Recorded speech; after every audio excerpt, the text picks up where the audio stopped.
मानवाचे व्यवसाय या धड्याचा आता आपण अभ्यास करणार आहोत. चला तर विद्यार्थी मित्रांनो, आपल्याला काही चित्र दिसतंय. गुराखी आहे. आपली संपूर्ण गुरं चरायला नेलेली आहेत आणि तिथं ती चरत आहेत. त्याच्यामध्ये गायही दिसते आणि म्हैस सुद्धा दिसते आपल्याला. त्याच्यानंतर दुसरं चित्र आहे की गाईचं दूध काढताना एक महिला आपल्याला दिसत आहे. त्याच्यानंतर ते दूध आपल्याला संपूर्णपणे ते टीन असतात, त्या टीन मधून ह्याच्यामध्ये ओतलं जात आहे आणि मग त्याच्यानंतर ते दुधाचा जो टँकर असतो त्याच्यामध्ये ते दूध भरलं गेलेलं आपल्याला दिसत आहे. आता ही सगळी आपण चित्र बघितली.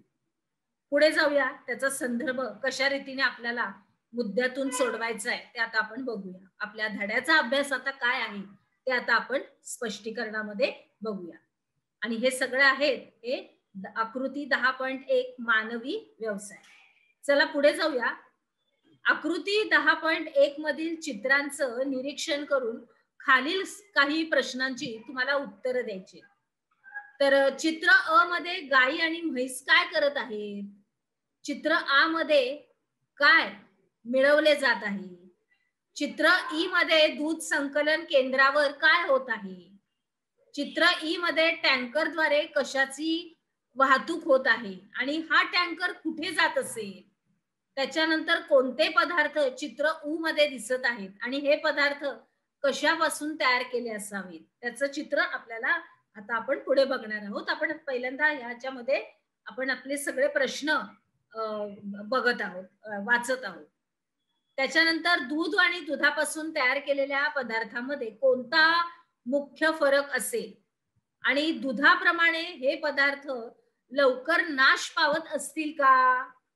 आता भौगोलिक स्पष्टीकरणामध्ये आपण बघितलं तर वरील सर्व चित्र हे पाळीव प्राणी पाळणं आणि त्यांच्यापासून दूध मिळवणं, त्याच्यानंतर दुधाची विक्री करणं, त्याच्यानंतर दुधावर दुग्ध प्रक्रिया केंद्रामध्ये जाऊन प्रक्रिया करायची, त्याच्यानंतर मग दुधापासून तूप, लोणी, चीज, श्रीखंड, पनीर आणि भुकटी इत्यादी पदार्थ बनवायचे. काय बनवायचे? इत्यादी पदार्थ बनवणे आणि त्यांची बाजारामध्ये विक्री इत्यादींशी असं संबंधित आहे.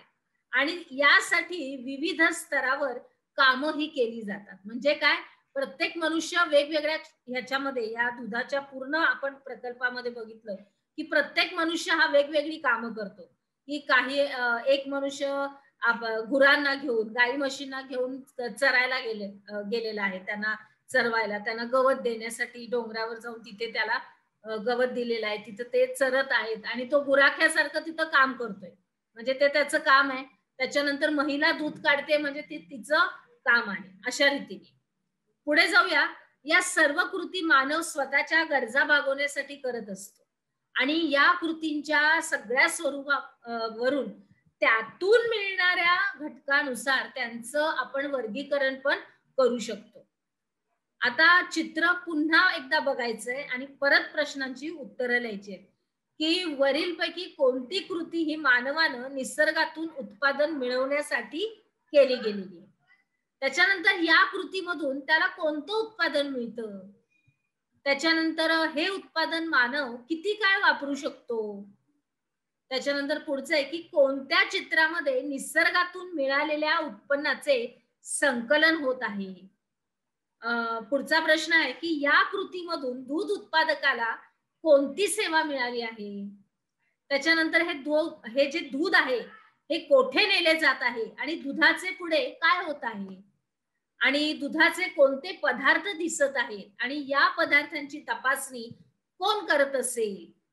आता दुकानदार या पदार्थांचे काय करतो, त्याच्यानंतर यातील टिकाऊ पदार्थ कोणते आणि नाशवंत पदार्थ कोणते, त्याच्यानंतर दुधाची किंमत, वजन आणि या पदार्थांची किंमत आणि वजन हे सारखेच असेल का. या सगळ्या प्रश्नांची उत्तरं तुम्हाला अर्थात आपल्या वहीमध्ये नमूद करायचे. पुढे जाऊया. आता आपण बघतो इथे की त्या दुधाचं एक केंद्र आहे, तिथं जिथं ते दूध विक्री केलं जातं. आणि एका बाजूला आपण बघतोय की त्या दुधाची संपूर्णपणे निरीक्षण परीक्षण केलं जात आहे ते ठिकाण आहे. म्हणजे मग आता आपल्यालाच असा एक प्रश्न टाकलेला आहे की तुमचं डोकं चालवून जरा बघा की दूध 40 रुपये प्रति लिटर दराने मिळतं, पण दही 60 रुपये, पनीर 200 रुपये किलो दराने मिळतं. मग हे सारे पदार्थ दुधापासूनच बनते. मग त्यांच्या किमतीत एवढा फरक कशामुळे होतो? बरोबर. पुढे जाऊया. आपण काय शिकलो या अंतर्गत कारणे लिहा. याच्यामध्ये व्यवसायाचे प्रकार हे व्यक्तीचे उत्पन्न ठरवतो. या प्रश्नाचं उत्तर तुम्हाला म्हणजे कारण तुम्हाला लिहायचंय. तुमच्या वहीमध्ये व्यवस्थित नमूद करायचंय. चला तर मग पुढे जाऊया आता आपण.